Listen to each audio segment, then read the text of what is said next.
PKC tidak akan berani mengerahkan pasukan selama 5-10 tahun. 9 pejabat tinggi, termasuk mantan komandan pasukan roket China, Zhou Yaning dan Li Yuchao, baru-baru ini dicabut jabatannya sebagai Wakil Kongres Rakyat Nasional, yang mengindikasikan konsekuensi lebih lanjut bagi para pemimpin militer ini. Reuters, mengutip para ahli, menyatakan bahwa kemunduran ini merupakan pukulan besar bagi pemimpin PKC Xi Jinping, membuatnya berhati-hati untuk terlibat dalam konflik militer yang serius dengan negara-negara asing dalam 5 hingga 10 tahun ke depan. Di antara para pejabat yang dipecat, mereka yang bertanggung jawab untuk mengawasi rudal taktis dan senjata nuklir di pasukan roket dan departemen peralatan adalah mayoritas. Dipercaya secara luas bahwa orang-orang ini mungkin terlibat dalam korupsi yang berkaitan dengan pengadaan senjata, dan badai ini mungkin belum mereda. Alfred Wu, profesor di Sekolah Kebijakan Publik Lee Kuan Yew, Universitas Nasional Singapura, berspekulasi bahwa pembersihan yang sedang berlangsung yang berpusat di sekitar pasukan roket belum berakhir, dan lebih banyak lagi pemimpin yang akan menghadapi konsekuensi.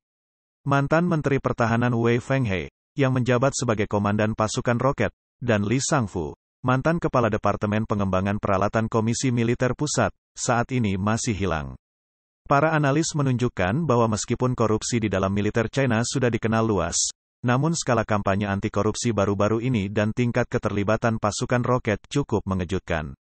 Dennis Wilder, peneliti senior di Inisiatif Universitas Georgetown untuk Dialog As-China tentang masalah global dan mantan asisten khusus presiden untuk urusan keamanan nasional pada masa pemerintahan Bush, mencatat bahwa karena kendali pasukan roket atas persenjataan nuklir China, para perwira yang bertanggung jawab harus menjalani pemeriksaan yang ketat. Namun, penyelidikan baru-baru ini tampaknya melibatkan beberapa perwira tinggi, yang mengindikasikan lebih dari satu individu yang bermasalah. Oleh karena itu, tindakan keras Xi Jinping terhadap para pejabat militer senior mungkin akan melemahkan pasukan roket untuk sementara waktu. Sun Yun, Direktur Program China di Stimson Center, sebuah wadah pemikir yang berbasis di Washington, menganalisis bahwa kekuatan nuklir strategis adalah garis bawah keamanan nasional China dan sarana utama untuk berurusan dengan Taiwan. China membutuhkan waktu untuk membersihkan kekacauan dan membangun kembali kepercayaan terhadap kemampuan dan kredibilitas pasukan roket, yang berarti China saat ini berada dalam posisi yang rentan. Sun Yun percaya bahwa upaya Xi Jinping untuk memerangi korupsi militer adalah tugas yang feodal dan tidak ada habisnya.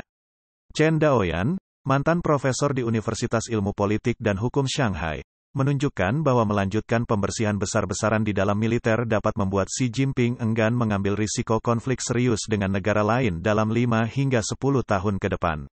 Menyadari korupsi yang dilakukan oleh militer, ia menyimpulkan bahwa jika para jenderal hanya mementingkan isi kantong mereka, bagaimana mungkin mereka berkomitmen untuk berperang?